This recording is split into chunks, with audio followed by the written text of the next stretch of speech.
So, good evening, and I take it you are not football fans, basketball fans. Or I shouldn't have asked or said anything. I, I guess there's a lot of people normally here who watch basketball or something, championship games. So this is nice. I like it when there's a smaller group. It gives us a different opportunity. And what I'd like to do is to speak a little bit about thinking in a particular way, and then have some time for discussion about these ideas I'm going to present.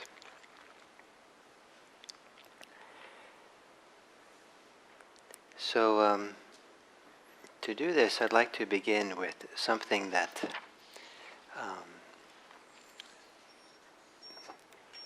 maybe is trying to be a poem. Like spiders, we spin threads of silk. Like spiders, we weave elaborate webs. Unlike spiders, we get caught in the webs we make. Thoughts are fine silk threads. Thinking is what weaves our webs. The stickiest webs are pleas and plots, fears and wraths, me versus you, me wants you. Fastening thoughts to our webs is how we get caught, and how we become both predator and prey for ourself. Each thread of thought is thin and weak, dissolving as it appears. 10,000 thoughts wrapped around each other make steel chains. Chains knotted together, impossible to untie, here to stay. But let the next thin, weightless, insubstantial thought fly by like you would allow a bird to fly through the sky. This is the painless, bloodless sword that cuts your Gordian knot.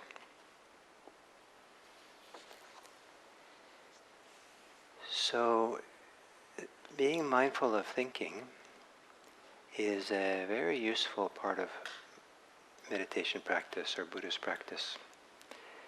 And beginning to observe or see thoughts and have a different relationship to thoughts is central to becoming free. The path of freedom in Buddhism has a lot to do with our relationships with thinking. And it's how we relate to thoughts, how we get involved in thoughts, the webs we spin with our thoughts, the ideas, the concepts we create, and then we inhabit worlds of our thinking, has a lot to do with how we get caught, how we get imprisoned in prisons of thoughts and ideas and concepts. And to begin to get a different relationship to thinking, to not invest in thinking as being that's where we solve all the issues of our life, to be able to recognize that there's also can be places of silence in the mind that can create a wonderful spaciousness around our thoughts. Instead of our thinking being claustrophobic in the tight little space of the knots of thoughts that we create and spin and make happen. So we get caught in our webs. I like the idea that individual thoughts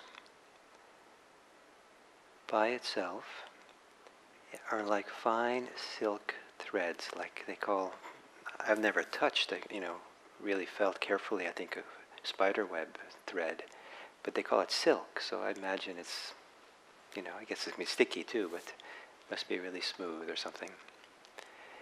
And the spiders have little glands on their stomach where they exude, I don't know what it's called, exude, spin out these threads. And so it's almost like we have little glands in our brains. And their jobs are to spin out, to exude thoughts. And it's just what the brain does. So individual thoughts are just, fine, very thin silk threads, no problem. And one of the really fascinating things to become aware of is if you're if you're not enmeshed in thoughts in the world of the web of it all, but if you're able to step back enough and have enough stillness or calm or mindfulness of the mind to watch thoughts appear when they appear effortlessly. When thoughts occur and they come unbidden, there was no planning of them, there was no design for them to appear, it wasn't like you just set yourself up to think about something. You're just minding your own business, and suddenly the door opens up and your mind has a thought, oh, that's a door. I wonder if I left my door at home open. Just it's that thought just kind of wafts through effortlessly. Then that might be the thought. And then, well, if I left the door open, it's really hot. The neighborhood raccoons might come in. They're clever. They probably find their way to the refrigerator. I think that, not only will the kitchen be a mess, but they might rip up, the inside of the refrigerator trying to get that wonderful chocolate cake I have in the back. And that's going to be a lot of work to clean up, and I might have to get a new refrigerator. And that's going to cost a lot of money, and I don't have a lot of money, and I better figure out how to make more money, and maybe I should get a new job. And so we start spinning first a web of this imaginary world of the door being open and what that means. And then we're involved and we're stuck in it. We're caught up and tied up in what it means and what we're going to do. And you spend the whole meditation session solving your work problems and finding a better job. And by the end of the meditation, you're going on Craigslist or someplace, looking for work. And you go home and you find out the door is closed. And what was I doing? That was like a whole trip I took. I once took a trip like that. I mean, it wasn't continuous, but I think it was probably about 7 months that I was spinning this web and caught up in it. And it had to do with being the head cook at the monastery. I'd spent a year working in the monastery kitchen, and I was probably at that point the most skilled cook in the whole monastery, and poised to be the next head cook, the next season. No, it wasn't the head cook, it was a guest cook. So the people who when they have a guest season, the people who are going to cook for the guests. And so it was kind of a little bit wonderful job. And so I thought, of course they're going to choose me when the guest season starts in April. And so I spent the winter, every time there was a meal, thinking about the recipe and thinking about menus and thinking about what I was going to do and planning ahead. And you're you're having meals in the monastery in your meditation posture, so you can meditate kind of around the meal, and when you finish eating, waiting for the food to be taken away and things like that, waiting for the food to come in. But I didn't meditate. I was thinking thoughts about the wonderful next season when I was going to be this cook. And so this went along merrily until it was time to announce. And they had a formal, almost ritual kind of way where they announced what everyone was in the meditation hall, standing there, and someone reads out the names and where you're being assigned. And lo and behold, I was not assigned to the kitchen. And when I didn't hear my name, I was assigned someplace else. I thought, what was I doing all those months? What a waste of time. It was like a powerful lesson because like I looked back, wow, every meal I was caught in that web and repeating it and all that. And, I could have been doing something useful with my time. I could have done something that, I could have been meditating. And so I was caught in that web. And but an individual thought, to watch how the first thought sometimes comes effortlessly. The first thought just appears. If you're able to see a thought arise and appear by itself, and you don't get involved, you don't pick it up, you don't add to it, you just watch it, then it has the nature of dissolving quickly. And can be a feeling of freedom in relationship to it. And there can even be a sense of awe. Wow, this mind just does something. When I was in the same monastery, there was, for a while I was kind of like the altar boy or something. I was a person who was ringing all these bells during the chanting that they do. And they had a special ceremony. They organized a kind of special ceremony. It was a kind of a show. They had visiting Japanese Zen master dignitaries coming to the monastery. So they wanted to show the Western students, chanting and ringing bells and all that. So I was supposed to ring the bells, and for this ceremony, and there is a particular sequence in which the chanting is done, and no one had told me that the sequence had been changed. So suddenly they started chanting, and I wasn't ready to do the bells and gongs and drums and stuff that had to be done because I was taken by surprise. I was ready for something else. So I was slow to start. So, eventually I started up. And then later the abbot came and talked to me about this because it was, his place, right? And he was showing off to the visiting priests. And so I explained to him, and all I got out of my mouth was, well, I wasn't thinking that you were going to, and he said, don't think. And I was a little bit perplexed by that, but I think his idea was that if I hadn't been thinking, I would have kind of spontaneously kind of joined along, or I would have picked up the change and just done it in an effortless way. But I see that often in my mind, that there's a lot of wisdom, there's a lot of understanding, a lot of wonderful things can happen in that part of the mind where the thoughts arise effortlessly. Oh, there they are. Wow, that just happened. But to go around the day like that and trusting that mind, it's a quieter mind than many active discursive minds, but it's still an intelligent mind. Your intelligence is still there. You remember things and can figure out what to do, and you kind of. It tends to be a mind that's very much in the present moment, because if you watch just there to let the thought arise and then dissolve, you're just left here. Whereas if you're caught in the web of thoughts, then the web could be about the past and the future and preoccupation, and you're kind of in that world, as opposed to. And to see how you can so much of our life, in some conventional way, can be taken care of in this place where the thoughts arise effortlessly.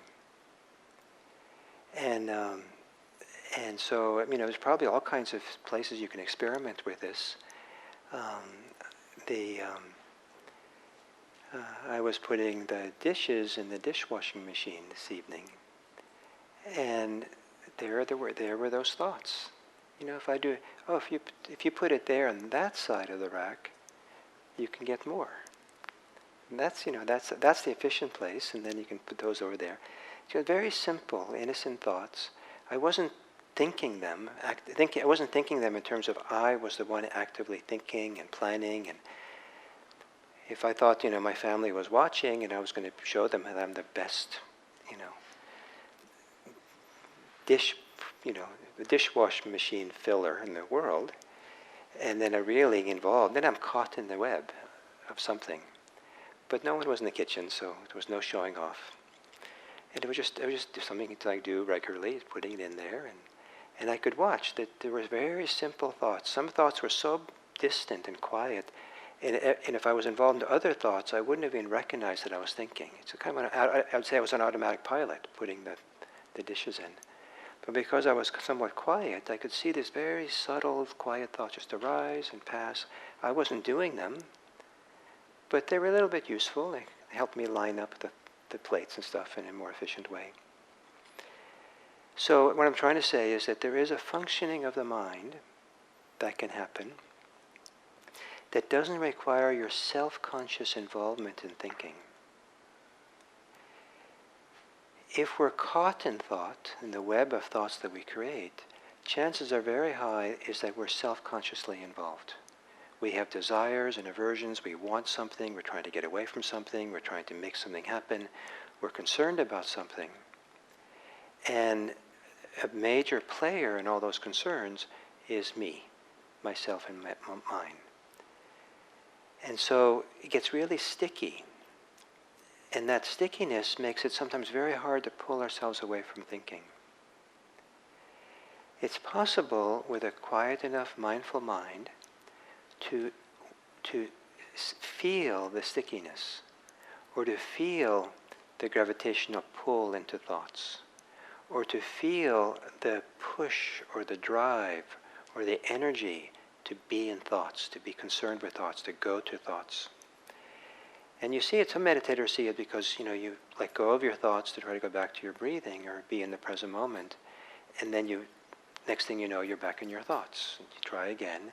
And after a while, you can feel the energy of being pulled into it.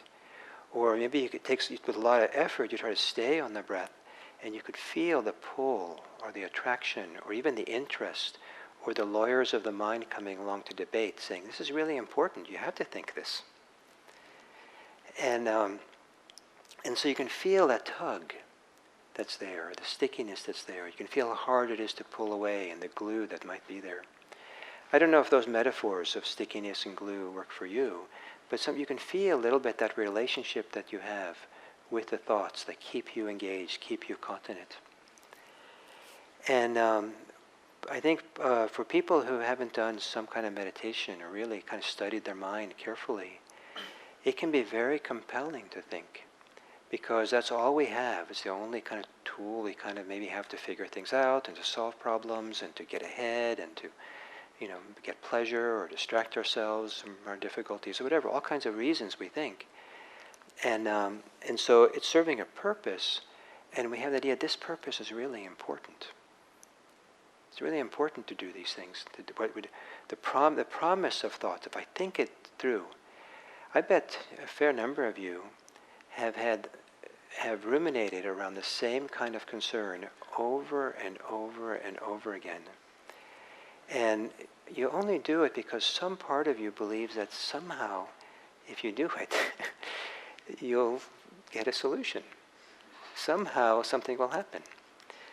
And, if I just think about menus and recipes for 6 months, somehow I'll end up being the cook. And so this can go on and on and on.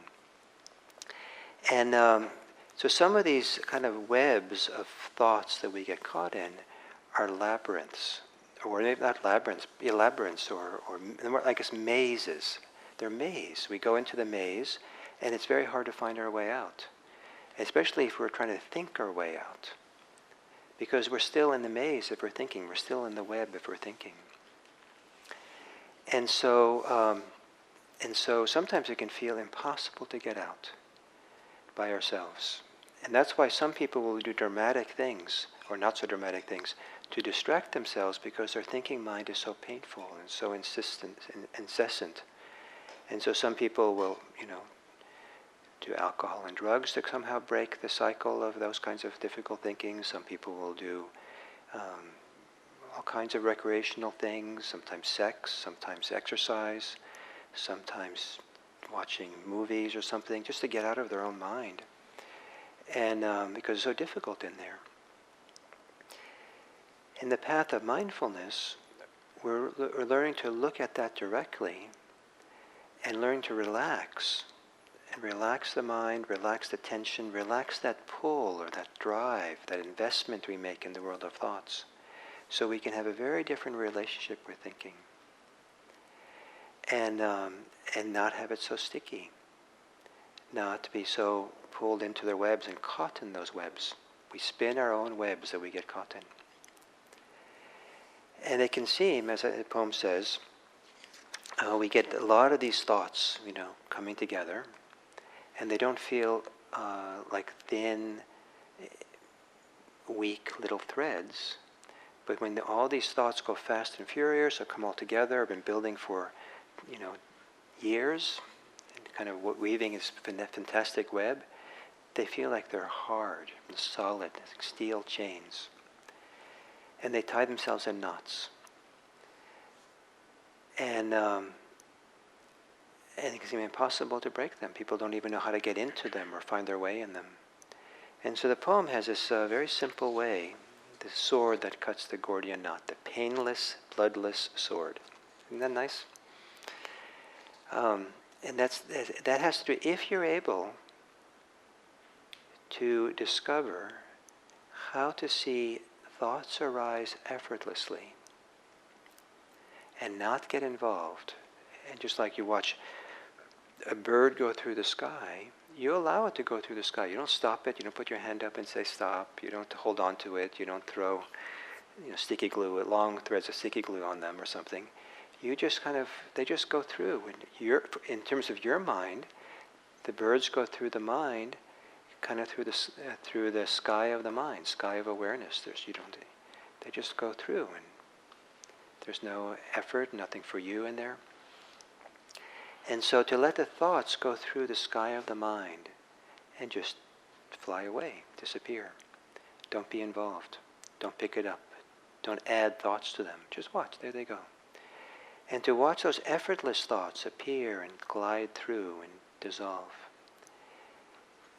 Just to really observe that cuts the knot. That puts you on the other side, or that puts you apart from this whole complex web and knots that thinking creates. And then really trust that mind that was able to watch the thoughts arise effortlessly. It's the mind, the awareness that can watch that happen. That's where freedom begins to be found. Right there. It's not very dramatic. It's not very promising. Or it doesn't it might seem out of scale with the tremendous importance of these webs of thoughts that we have to think and the important things our life have to do. It's very humble, it's very simple, it's very maybe soft. To just, the mind that's able to watch, the mind that's like the sky that the bird goes through, the mind that goes, oh, there's a thought. It arises and it dissolves. To trust that awareness. And then, if you can go through your days trusting that awareness, you might be able to discover the joy and the amusement and the wisdom and the specialness of having watching all these effortless thoughts arise that take care of you and help you find your way. And there might be some times when you have to intentionally think and get engaged. It's not a crime to think, It's okay. But to be able to kind of have this effortless quality support you, guide you, be a source of understanding in you. And, and just, wow, there's something else operating here that's supporting me. That is not me in terms of the usual me that I identify and hold myself as being me. It's still coming out of you, but it's not the you that we kind of have created this wonderful, we've ensnared in our webs. And perhaps the self that that Buddhism is talking about unwinding, dissolving, is just a complicated web, spider web, that we've spun for ourselves. And so to pull out the threads and let it all unravel is freedom. So that's maybe more than I wanted to say, longer than I wanted to say. I don't know if this makes sense to you, all of you, I think that to be able to really see and track thoughts and see what's going on there is a foreign thing for some people. That they haven't learned it. But that's something that comes over time as you do mindfulness practice and keep meditating and start looking at this and start seeing there's actually a very radical different way of living that for some people is a revolution in their minds, a life that's not rooted or centered in thinking. You can still think, but it's not centered on it. But centered more in this awareness, they can see the arising and dissolving of thoughts and make lots of room for this effortless place of thinking to occur. One of the advantages of this is that if we're caught up in the web of thinking a lot, there's not a lot of room for other forms of thoughts to arise. If you have quiet in the mind, and so you have enough, you can track the effortless thoughts arise, all kinds of things can appear. You'll be surprised what arises and what shows itself and what informs you. It's actually a richer, bigger world to live in that world. So we spin the webs that we ourselves get caught in.